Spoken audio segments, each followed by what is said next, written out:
and viewers. Welcome to Startup Kitchen Talk, where we discuss startup apprentices becoming master chefs. My today guest is somebody who calls startup as herself. Let's start it. Welcome, Marketa Uhrova from the Accelerator. Start it. Hello. Before we launch into the topics, Okay. we start with a little game. Great. And that game is, I'm going to show you a picture. Yeah.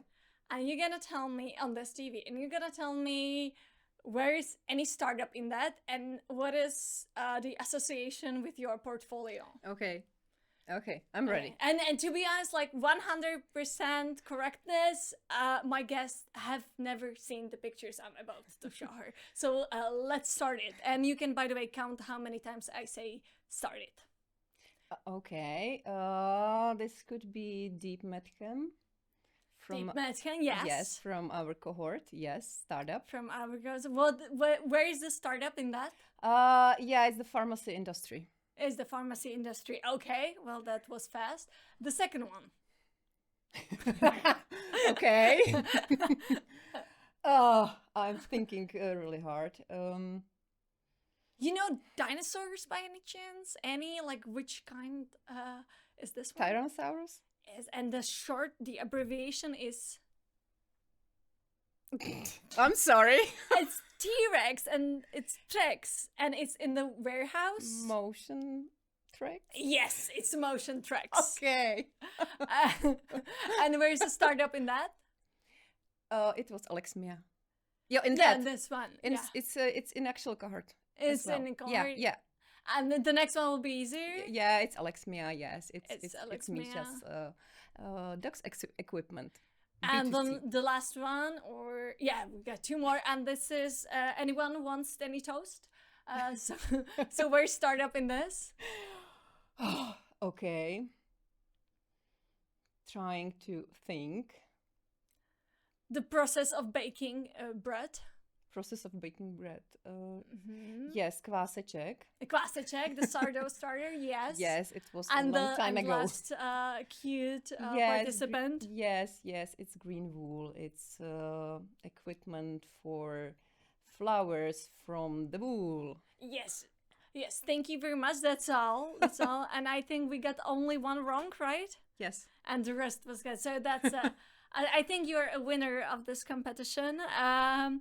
We've seen sourdough starter, we've seen shiwi, the document, dog leashes. Yes.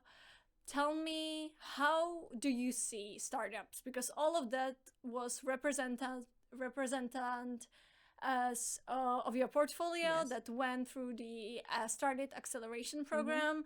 Not some of them, not usually the 10x growth future unicorn. Yeah. Some of them may be unicorn shaped breads.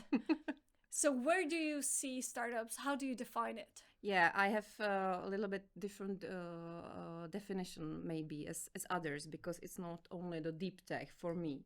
It's any kind of innovation which help people to do things better, faster, cheaper, it doesn't matter, but it can be better paper and pencil. It's not necessary to be the software. So that's the reason why we are not in one kind of industry like fintech, maybe because we are from CSOB, but you can do whatever you want. And if we find out that it's a fine innovation for somebody and you have a good market fit, why not? So you say that the innovation itself doesn't have to be rooted in technology. Yes. So Exactly. where do you think that innovation grows from? From the mind of the founder and from this necessity of maybe his life or life of his bubble. And then he has to check it out if there is more people who has the same necessity to use it, of course. But usually I think it comes from their minds or their business. Their own need that they lived with and decided to improve something. Yeah, that's correct. We very often we see financial institution going into fintech. You've got some representatives of that as well, but we've seen so many other kinds of innovation in your portfolio. Why does a financial institution such as the CSOB, which is Czechoslovak Business Bank, Yes, right?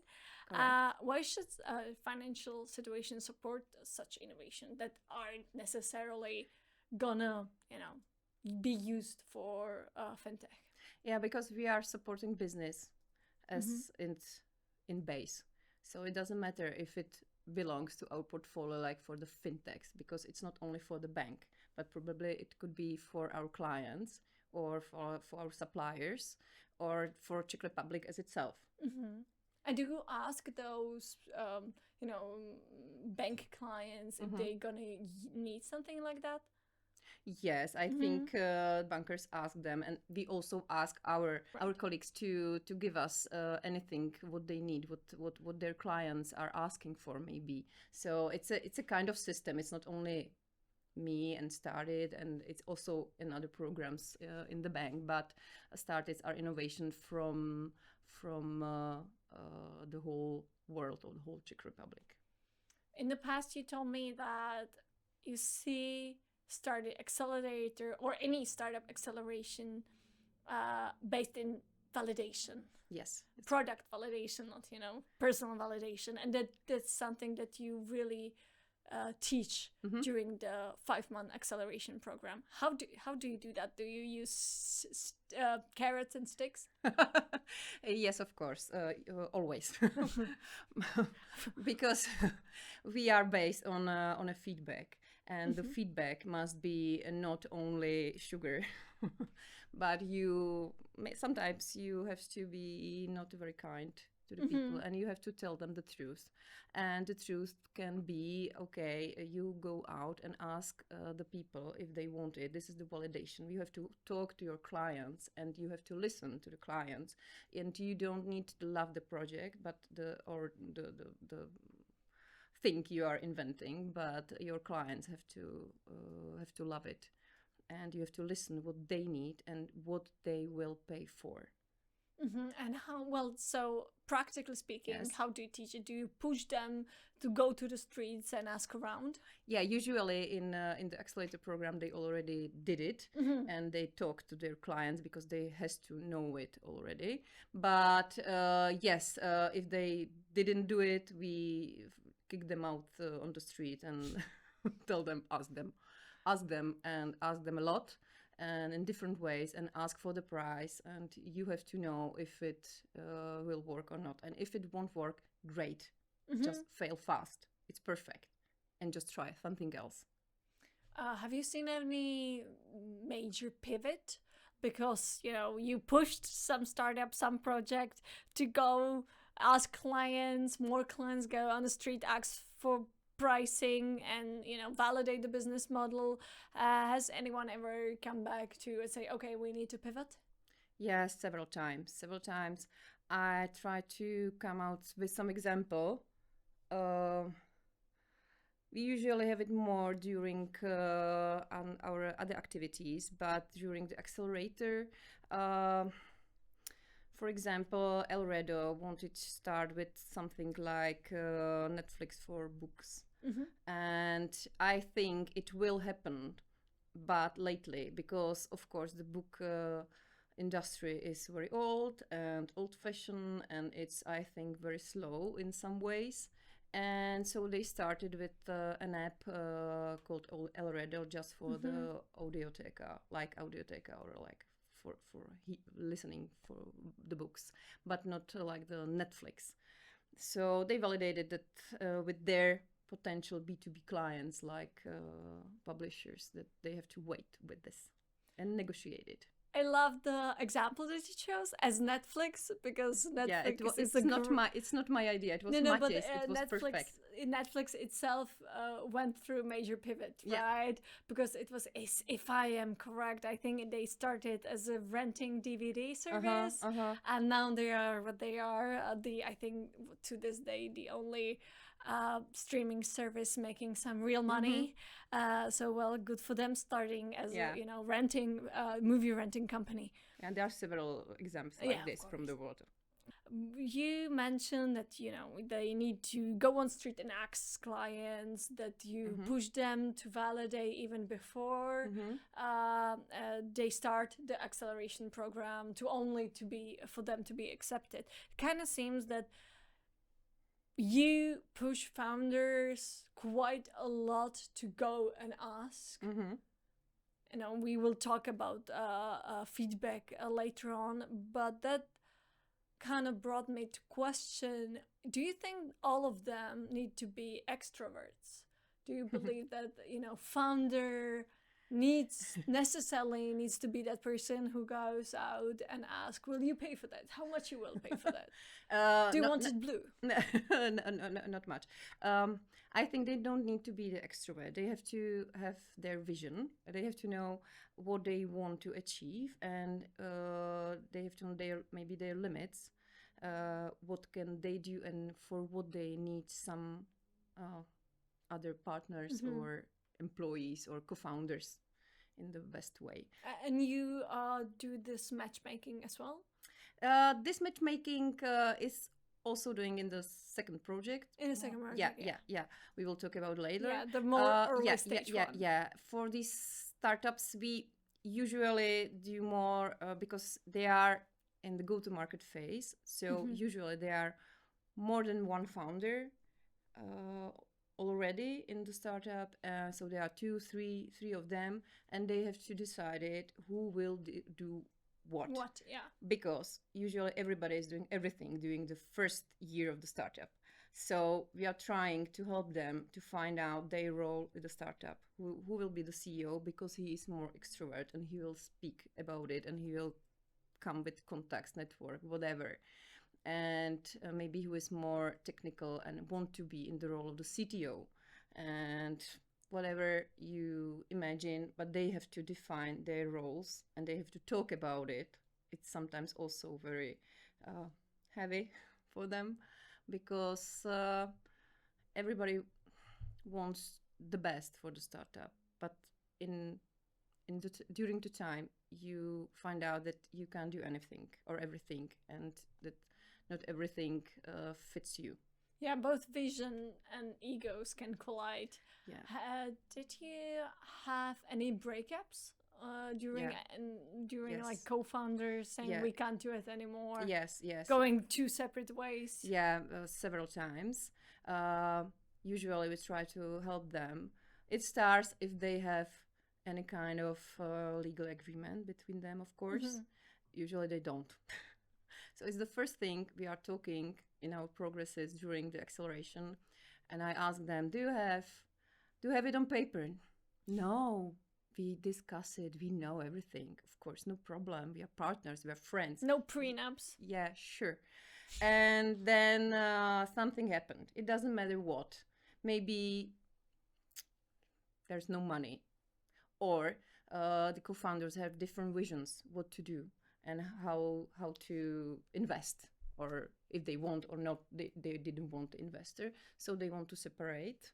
And then the problem becomes, because they have no paper, maybe there's some kind of valuation of the startup already, and now what? So we try to help them with some coaches, mediators, etc. Yeah, that's one of my question. If you are providing any marriage co-founder yes, we can help with that. We can give them a lawyer for 1 week, but they can of course but we can give them some consultations, but we can provide them a coach for 10 hours, so the coach can help them. At what point do you think that that they should divorce? Like, is there any timestamp in that you think, okay, now it's the time to bring legal on and help them divide their ways? It depends. Usually is when they have total different visions. Yeah. And they can't speak together anymore. Oh, can't speak together. Yeah, that is. This is definitely you have to separate. But sometimes it comes earlier and in very nice mood. So no legal service needed. So sometimes Yeah, sure, the breakups, of course. But some can be breakups gentle. are not very nice, and they can go better when you have the legal papers Okay, with you. clear. Yeah, it's clear clearer, cuts. it's faster, and yeah. We already started with the bank motivation. Mm-hmm. Why should a financial institution, big corporate, why do they do it? What is there for startups? Because usually, only with one exception, I think, you don't invest. So it's not Yeah. many carrots. It's No, something no, else. no. So what's there for startups? For startups, I always told them we don't give you any money and we ask any money. We don't ask any money. So it's for free for them, but I think this is not the biggest motivation for them. But startup founders at early stage, they want their stuff to be sure. free, But if the program won't give you nothing, yes, why would you do it? why would you do it? So because it's their time, and their time costs, of course, some money. So the biggest motivation for founders and startups, from the feedback I got from these founders and from the alumni community we have, is because we really help them. Yeah, sorry, in a different ways, because we have some kind of workshops, and you can imagine workshops like you are sitting all day in some kind of class or meeting room, and you're listening and listening, and after one day you just leave and you know nothing. I think everybody had in the past some it's kind not of just my university. Yeah. And this is the way we are not doing it, because we are trying to be as more practical as you can imagine. So during our one-day workshops, which are every month, and the founders have to come for them, but you are working on your own startup with the lecturers, with the experts. So for example, when we have workshop about value proposition, you are working on your value proposition for your startup, and after the day, you have around 80% of the value proposition done. The work, of course, not everything and not 100%. I don't want to say it's 100% because it's not true. You have to test it, you have to work with the value proposition and go on, but you know how to use it, when to use it, how to discover the value proposition of it. So this is, I think, our big motivation for startups, because we are practical, and of course we have some kind of network. We can connect people with investors, and also with people from the bank, with the clients. It depends what they need, and we are really listening to them, what really they need. Yeah, banks can open more doors than startups can. Of course, yes. And so it's a combination of a lot of factors, and it's not so long, it's 5 months. And of course, we know that the startup is not working 24/7 for us for started, but once a month they come for the workshop where they do some job. And also we have once a month about 1 hour progress meeting, we call it, when we ask them what they need, where are they, if they're in a think of trouble in any kind of their startup life. And we try to find any solution we can. We provide them some legal consulting, marketing consulting. I don't know. It really depends on we have only 10 startups in one cohort. Yes, and how many does apply? How many do you reject? It's about 50 to 70 startups for one cohort. So we have to reject a lot of them. But some of them reply again and again and again. It's okay, because sometimes they are not ready for the acceleration, because they don't have the validation. For example, they are too early. So we give them some feedback, like do this, and this, and apply again in half a year. We have no problem with it. And we had several examples, like a cafe bike. They really wanted to come to start it. And I think for the third time they were succeed and they were perfect. But it was too early for them to start. Absolutely makes sense. So this cohort that will be the 15. Yes. The 15, and there's up to 70 projects that apply, meaning that you went through hundreds of startups. Yes. And maybe seen like almost 1,000. Yeah, maybe. Are there any red flags in the project, like those kind of projects we don't want? Of course, there's some kind of ethic, like like gambling. Army and whatever. I don't know. So it's the ethic part of the view, but like my red flags. When you want to go to the accelerator just for these contacts and because you want to connect with bank or with other partners, business partners, you don't need to go to accelerator. You can just write me and ask me if I can help you because you are ready and you just need a customer. But if you want to go to the program and you want to listen to the other people, not just me, of course, I'm not the wisest person in the world, but there's many mentors and experts and lecturers who can tell you what to do. You don't need to do, but you can think about it. And more people say you the same thing, you should think about it more. So the most red flags are for founders' personalities. Yes. And not for projects themselves. Yes. But it doesn't mean that they won't be succeed. Yeah. Of course, but they don't need acceleration. I just don't want to be rude. Yeah, but sometimes it happens. Yeah, of course. Startups then, manage to get the bank as their customer, even the mother group, right? Yeah, I think for Resistant AI. Yes. How did that happen? It was a long process, I won't lie. They were in our accelerator. We helped them with some kind of pilot in bank. Because the problem with startups generally is that the big companies don't want to talk to them because they don't know them, and you can imagine what company like CSOB will tell why I want to talk to them. And so this is our role, that we ask our colleagues, can you just look at this startup and can you just look at Resistant AI? Maybe they are doing something that can help bank with some process. And it happened. And bank found out that in the pilot, the solution was better than the solution bank already had.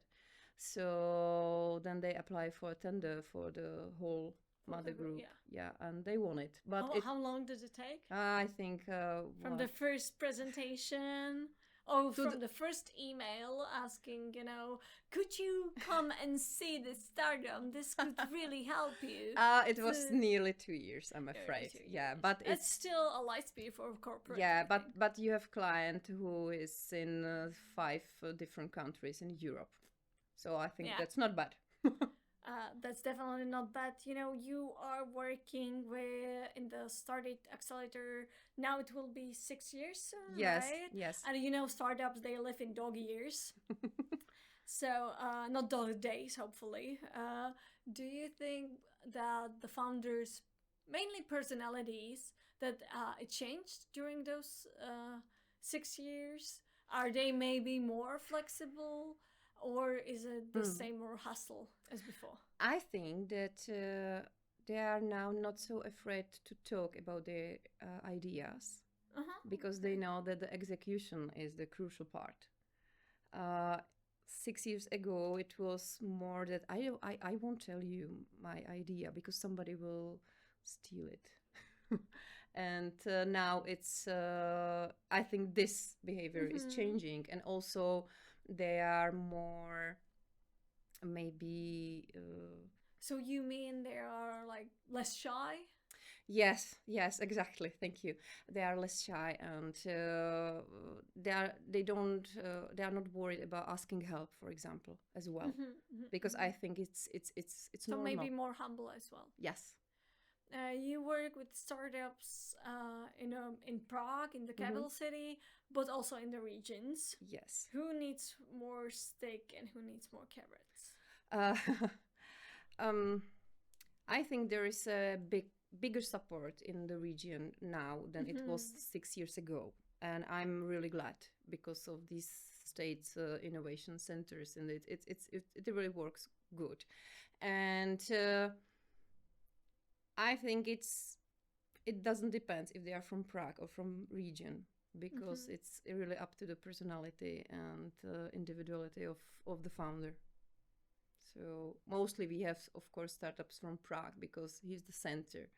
But as well, we had a lot of them from Brno and also from Slovakia, which I'm glad because CSOB It's is Czechoslovak, right? Yes, and we have CSOB in Slovakia, but not started, not yet. Okay, right. So the Slovak startups can apply as well. Yes. It's very cool to hear. We already mentioned young people and students. You organize for them the validation camps, which is earlier than the acceleration process. Why do you do that? Like, is that a filter for the acceleration I'm bored, program? so I'm doing that. Yeah, so you have a lot of free time. Yeah, sure. I have nothing to do during my weekend, so I just decided 2 years ago with my colleague and ex-leader Zuzka that okay, let's do something on weekends. No, I'm kidding. It was because we found out that there's a lot of founders who start startups. They are over 30. It's more than 50% of them. So we were thinking what to do to help young people start business. It don't need to be innovative like in startups or like in startups. So it doesn't matter what is it, but some kind of business. And also you don't need to have any ideation, but probably you can match with somebody who has the ideation. And so just motivation is enough. Yes, the motivation is enough. So, and of course, it's a kind of pipeline for our accelerator, but in a long term. But there were some projects who were in these validation camps and already then just applied for accelerator, like ReKrabice, young guys. They were 18 when they started, and it's just perfect. And then they went to accelerator, and the project is still alive, and they have some contract. What a use case! Yes, that's very nice. So that's perfect. So that was the idea, and of course, because students during the week are in the school, so we are really doing it during weekend. And the weekend now in March, we have one camp and 80 students applied. So 80, yeah. So it will be really tough. And so what happens if you throw 80 students, Gen Z or alphas into one melting pot and tell them to create something during the weekend? Yeah, it's sometimes funny, and we ask them to do things they don't want to do. So which is talk to other people. Talk on the phone. Talk to other people. First of all, come here in front of everybody, of every 80 people, and tell us what idea do you have, and you have to pitch it. So, and people or students who has no idea have to pitch themselves. So everybody has to pitch in front of the auditorium. So this is the first thing, and then we are teaching them how to ask people about their project, if it is it livable in the future. And we really kick them off the building and tell them go out and ask your customers. So yeah, and they go. They go. Yeah, that's perfect. They really go and they ask, usually in groups, of course. And I'm just telling them. I'm smiling. I don't have issue with that as well. So I completely get that. Yeah, it's not very comfortable, but they really do it because they want to learn something, and they love their project, and they want to try to make it live. So they really go, and then they are coming back and telling us, okay, it was a little bit hard for us in the beginning, but really thank you, because we found out this, and maybe we will change it a little bit because they don't want it like this. They don't want a different way. So that's perfect. So after 3 days of this, I call it hackathon. It's not hackathon, but I call it privately a hackathon. After these 3 days, which are really from 9 to 6, from Friday to Sunday, they could go out for whatever in the swimming pool, but they are staying with us in the room and trying to learn something. And at the end of the day, of the Sunday, they are going to pitch their final project, and it is perfect because they came on Friday with an idea. I will sell bubblegums, and at the end on Sunday they have the whole business plan done. For bubblegums. For bubblegum, for example. No other guns allowed. Where do you stand on those very often the and frequent criticism of young people, like, you know, students are lazy, they are comfortable? No, I don't. I don't agree. I don't because agree. there's such a criticism of young I think, of people course, they may in be the media yeah. discourse. Sorry, maybe they are, but I'm meeting students who wants to do something, and after these 3 days, I'm really tired. I'm exhausted. And not only me, also the mentors, other people. It's not about me only, but I'm also happy because the world is really okay still, because there's a young generation who wants to do something, who want to change something. And a lot of time we have some kind of impact projects, sustainability projects, and it's really nice. So I don't have this feeling. Yes, of course, in every generation there are people who don't want to do anything, and there are people who wants to do some change, or who wants to do something. Doesn't matter what. So I'm maybe the other kind. Oh, well, you know, still positive. Yeah, I'm still positive. Me too. I have 2 kids. Agree. I has to be still positive. Maybe some stereotypes are right, like the one, you know, that I do share, and that is nobody wants to pick up a phone and phone anywhere. Yeah, sometimes I really also don't want to pick the phone. You want something, text. Yeah, but it doesn't matter how you will do it, but you will do it. So it doesn't matter if you pick up the phone or you text it, but the thing will happen, and that's the point. If this young generation will do it somehow, so it's fine. Maybe they will have different way. Maybe they'll have a different way. Yeah, definitely. Is there one characteristic that you would like every founder or future founder have before they open your door? That they will listen to us.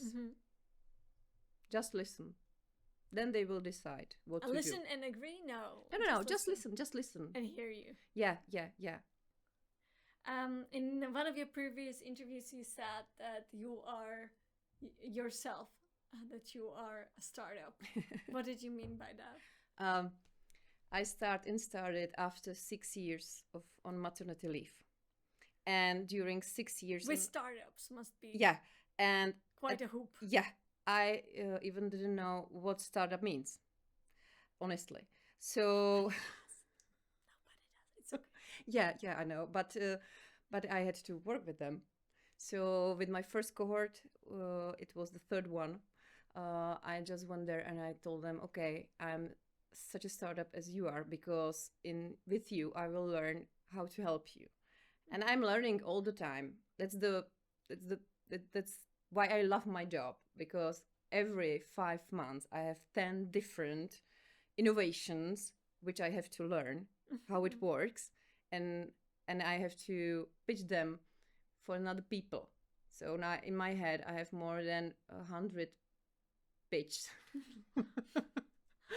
about our startups, and that's the process. So I was feeling like a startup because I didn't know the process, and how can I help them. And do you think that you are becoming smarter, or is it like Socrates, the more you know, the less you know? Yeah. More like Socrates, but I am still more clever at home than my children, but they're too young. So okay. Yeah, wait till they're teenagers. Sure. Yeah. By the way, I need to ask, was it Socrates, right? I am asking the people in the background.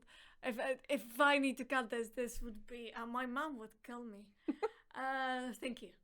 And my last question is, what is the weirdest food you've ever eaten? It was with startups. Oh, of course it was. Of course. Was it, plain spaghetti with ketchup? No, it was, I was in a jury in Soutěž and Podnikej. In competition. Yeah, the competition of, I think, 3 years ago. Compete and do business. Yeah. Exactly. Thank you. That's the name of the competition. Yes. And one of the projects, they made pate from worms. Oh, pate from worms. Yeah, and of course when protein. and they came in front of the jury and they asked us to taste it, and I was in the first run. So of course First canary in the mind. Yeah, for sure you won't tell the guys who were 17, 18, no, sorry. Say, yeah, sure. Nice. But it was really tasty. It was really fine. And then it would be worse if they pick up the worms in front of you. Yeah, and my colleague in the jury, he was watching me, and then he said, okay, you didn't die, I will taste it as well. So it was great. True canary in the mind. So maybe this was this, I know it's in future, maybe everybody will eat it, and it was really tasty. So it was weird, but it was fine. It was weird and fine, and it's true about us and, worms and also startup life. So bon appetit, everybody. Thank you, Marketa, for being with us today. Thank you for inviting me. Thank you.